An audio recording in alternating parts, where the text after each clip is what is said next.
Siapkah kalian melihat debut John Hartman di FIFA Series 2026? Publik pastinya sudah nggak sabar menanti sentuhan pelatih asal Inggris itu membawa Garuda kembali punya asa untuk terbang tinggi lagi di level dunia.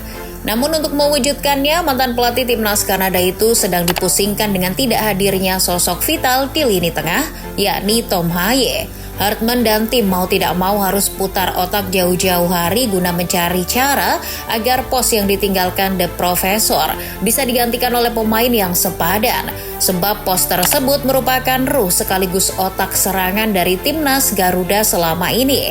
Lantas, siapakah pemain yang paling layak menggantikan perannya?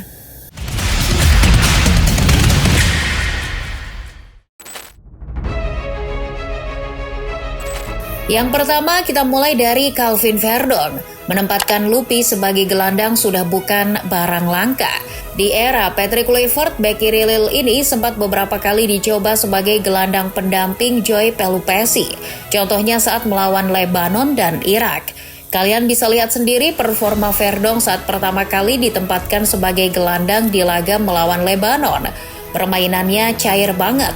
Dia aktif mendistribusikan bola dari tengah dan bikin build up timnas jadi lebih mulus. Ia bahkan mencatatkan 91% akurasi umpan di laga tersebut. Gak cuma itu, sisi bertahannya juga cukup oke di laga tersebut. Nalurinya sebagai bek membuatnya juga berfungsi sebagai filter serangan lawan sebelum sampai ke lini belakang. Hal itu terlihat dari catatannya soal intercept, clearance, hingga ball recoveries. Melihat Verdon ditempatkan sebagai gelandang jadi-jadian ini, sekilas mengingatkan Mimin pada sosok inverted fullback macam Philip Lahm maupun Joao Cancelo. Bek sayap mungil tapi berhasil disulap menjadi gelandang. Kita pun berharap Verdon bisa melakukan tugasnya dengan meyakinkan jika ditempatkan lagi di posisi gelandang. Dengan kekuatan kakinya, Verdon justru akan jadi pembeda di lini tengah timnas. Jarang-jarang loh ada tim yang dihuni gelandang berkaki kidal. Hal ini seharusnya nilai lebih yang bisa bikin gaya main timnas makin variatif. Jadi nggak ada salahnya Hartman memilih sosok Verdon sebagai pengganti Haye. Jika nantinya Verdon benar-benar dipilih jadi gelandang, maka otomatis tugas bek sayap sepenuhnya akan jadi milik Dean James atau Nathan Choaon. Merekalah yang akan bertugas menjaga kelebaran sisi flank. Mirip dengan Calvin Verdon, Hartman juga bisa memakai jasa Nathan Choaon sebagai gelandang pengganti Tom Haye. Nathan juga bukannya alergi di pos lini tengah, ia sempat disulap menjadi gelandang di era kepelatihan Shin Tae-yong. Nathan bahkan sempat memukau saat tampil perdana jadi gelandang saat timnas U23 menghadapi Australia di Piala Asia U23. Menggantikan peran Ivar Jenner yang absen saat itu, Nathan justru menjawabnya dengan performa yang di luar dugaan. Meski bukan posisi aslinya, duetnya dengan Marcelino Ferdinand saat itu cukup solid. Mereka mampu meredam gempuran serangan The Socceroos hingga berbuah clean sheet dan kemenangan. Gaya main Nathan sebagai gelandang terlihat tenang dan simpel. Selain menjaga kedalaman dengan menguasai bola, ia juga lihai dalam melepas umpan-umpan akurat. Saat menghadapi Australia U23, ia lepaskan 25 umpan di mana 40%-nya mengarah ke wilayah pertahanan lawan. Artinya, ia cukup efektif dalam fase build-up serangan.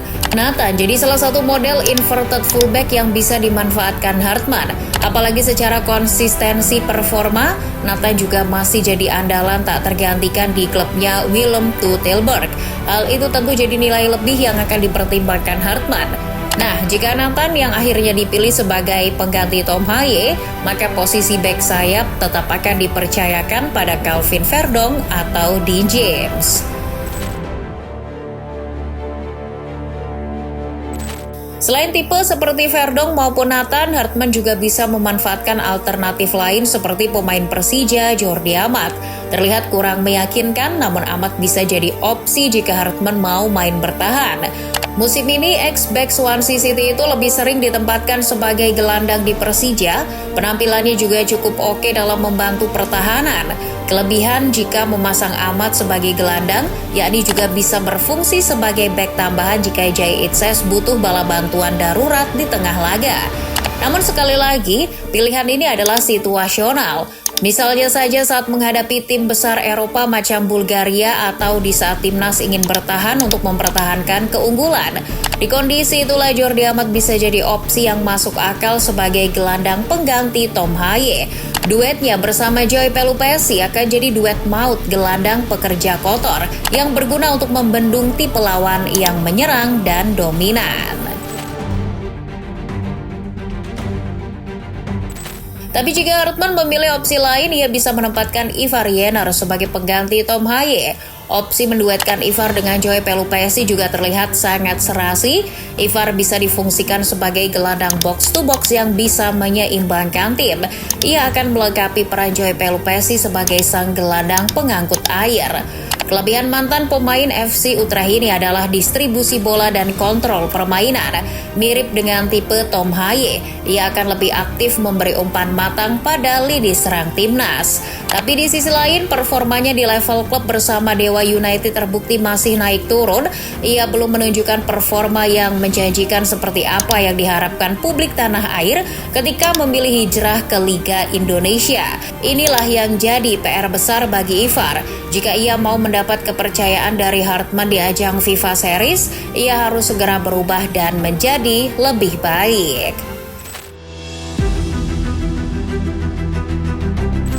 Tapi jika Hartman ingin pengganti sosok Tom Haye benar-benar punya atribut menyerang yang cukup baik, Ricky Kambuaya adalah opsi yang paling tepat. Rekan Ivar di Dewa United ini bisa jadi duet menarik bagi Joy Pelupesi di lini tengah. Di era Patrick Kluivert, beberapa kali Ricky Kambuaya menunjukkan kapasitas terbaiknya sebagai gelandang yang punya tugas menyerang. Kontribusinya terlihat saat melawan Lebanon.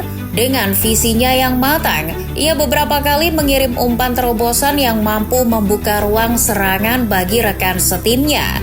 Meski tipenya beda banget dengan Tom Haye yang lebih stylish, Kambuaya menawarkan atribut keunggulannya sendiri yang jarang dimiliki pemain lain. Misalnya dari segi keberanian menusuk langsung ke area lawan. Kemampuan tersebut bisa jadi senjata mematikan untuk merobek pertahanan rapat yang kerap diterapkan musuh. Opsi menempatkan Kambuaya sebagai pengganti Tom Haye lebih masuk akal jika lawan yang dihadapi kualitasnya berada di bawah timnas Garuda. Dengan keberanian penetrasi serta umpan-umpan trivelanya yang tak terduga, serangan timnas Indonesia akan jauh lebih variatif. Opsi berikutnya selain Kambuaya adalah Eliano Reinders. Kalian jangan bingung, pemain mungil Persib Bandung ini juga punya beberapa alasan untuk jadi pengganti Tom Haye. Sebab musim ini Bojan Hodak kerap kali menugaskan adik Tijani Reinders ini di posisi gelandang. Beberapa kali hasilnya tokcer, termasuk 4 kemenangan clean sheet saat menghadapi Persija, Persebaya, Malut United hingga Bayangkara. Ketika ditempatkan di posisi gelandang, Eliano seperti membawa dimensi baru bagi tim. Kelebihan Eliano di pos ini adalah dari segi daya jelajah yang tinggi. Ia pemain yang sangat energik dan tak kenal lelah menjelajahi setiap ruang. Kehadirannya di lapangan juga bisa berfungsi untuk mengcover tiap posisi yang ditinggalkan rekan-rekannya. Jika Hartman mempercayainya sebagai pengganti Tom Haye, ia juga akan jadi partner yang serasi bagi Joy Pelupesi. Eliano nantinya akan lebih menjelajah tinggi ke area pertahanan lawan, sedangkan Joy yang akan lebih bertahan menjaga kedalaman. Well, dari ke-6 opsi menjanjikan ini, kalau menurut Football Lovers, siapa nih yang lebih layak jadi pengganti The Professor?